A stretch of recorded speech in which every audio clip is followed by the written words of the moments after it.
এতদিন চোখের সামনে প্রতিভাবান তরুণদের যুক্তরাষ্ট্রে পাড়ি দিতে দেখেছে চীন, কিন্তু সেই মেধাবী তরুণরাই যখন যুক্তরাষ্ট্র থেকে বিতাড়িত হন, চীনা হওয়ার অপরাধে প্রেসিডেন্ট ট্রাম্পের ক্ষোভের মুখে পড়েন, তখন তা ভাবতে বাধ্য করে প্রেসিডেন্ট শি জিনপিংকে।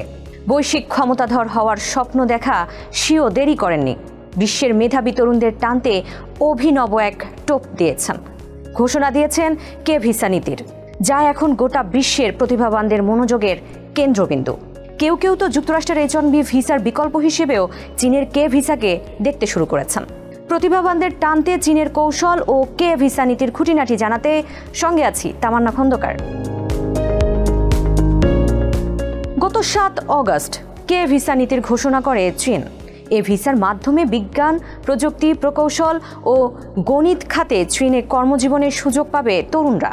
তবে শর্ত জুড়ে দেয়া হয়, ভিসা আবেদনকারীদের অবশ্যই দেশি বা বিদেশি স্বনামধন্য বিশ্ববিদ্যালয় বা গবেষণা প্রতিষ্ঠানের STEM বিষয়ে স্নাতক বা এর ঊর্ধ্বতন ডিগ্রিধারী হতে হবে, অথবা ওইসব প্রতিষ্ঠানের শিক্ষকতা বা গবেষণা করেছেন এমন ব্যক্তিরা আবেদন করতে পারবেন। এক্ষেত্রে কোনো নিয়োগদাতার স্পন্সরশিপও লাগবে না আবেদনকারীর, অর্থাৎ চীনে গিয়ে দেখে শুনে কাজ খোঁজার সুযোগ পাবে ভিসাধারীরা। এমন লোভনীয় অফারের পরেও শুরুতে এ ভিসায় খুব একটা সাড়া মেলেনি।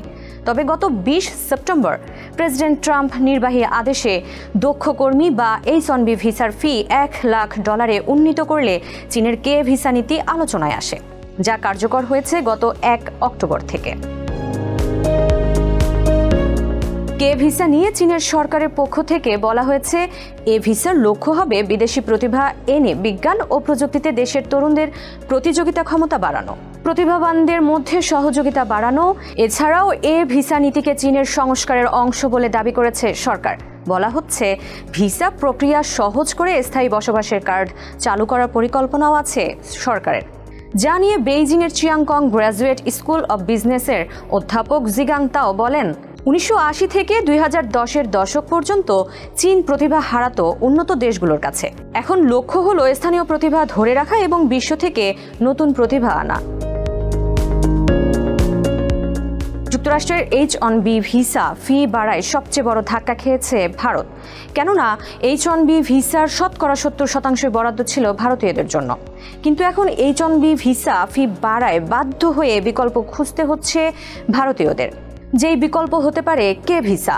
ইতোমধ্যে যা দেখাও যাচ্ছে, সাংহাইয়ের ইমিগ্রেশন কনসালটেন্সি নিউল্যান্ড চেইস এর পরিচালক এডওয়ার্ড হু বলেন, অগাস্ট থেকে ভিসা নিয়ে অনুসন্ধান 30% বেড়েছে, যেখানে সবচেয়ে বেশি আগ্রহ ছিল ভারতীয়দের, এরপর দক্ষিণ পূর্ব এশিয়া ও ইউরোপের। কে ভিসায় স্পন্সরশিপ প্রয়োজন না হলেও এই ভিসায় কিছু জটিলতা আছে। প্রথমত, ভিসার মেয়াদ কতদিন হবে সেটা এখনও পরিষ্কার করেনি চীন। বয়স, শিক্ষাগত যোগ্যতা বা কাজের অভিজ্ঞতা সম্পর্কিত শর্তের বিষয়টিও এখনও পরিষ্কার নয়। তাছাড়া বিদেশিদের নাগরিকত্ব দেওয়ার বেলায় যুক্তরাষ্ট্রের মতো উদার নয় চীন। সমস্যা আছে ভাষা নিয়েও। চীন কর্মস্থলে এখনও সেই অর্থে ইংরেজি ভাষার ব্যবহার বাড়েনি। এর বাইরেও বিদেশিদের মাথায় রাখতে হচ্ছে চীনের 996 কাজের সংস্কৃতি, অর্থাৎ সকাল 9টা থেকে রাত 9টা, সপ্তাহে 6 দিন, অর্থাৎ 72 ঘন্টা কাজের বিষয়টিও, যা হয়তো বিদেশি স্নাতকদের ভাবতে বাধ্য করবে। তাছাড়া চীনা তরুণদের মধ্যে এ ভিসা নিয়ে তীব্র সমালোচনা আছে। কে ভিসা নীতি নিয়ে এরই মধ্যে ব্যাপক সমালোচনা দেখা দিয়েছে দেশটির সামাজিক যোগাযোগ মাধ্যমে। চীনে বেকারত্বের হার যেখানে চলতি বছর 19% পৌঁছেছে, সেখানে নিজেদের তরুণদের চাকরির বাজার সংকুচিত করে কেন বিদেশিদের চাকরির সুযোগ দেওয়া হবে সে প্রশ্ন তুলেছেন অনেকেই। অনেকে আবার ভারতীয়দের সুযোগ দিতে এমন সিদ্ধান্ত কিনা সে প্রশ্নও তুলেছেন। এ পরিস্থিতিতে তরুণদের হতাশা দূর করতে চাকরির সুযোগ তৈরিতে সরকারকে জোর দিতে বলেছেন চীনের বিশ্লেষক ও গ্লোবাল টাইমসের সাবেক সম্পাদক হু সিজেন। তিনি বলেন, কে ভিসা বিতর্কের আসল কারণ হলো দেশের চাকরির বাজারের ঘাটতি ও তরুণদের উদ্বেগ।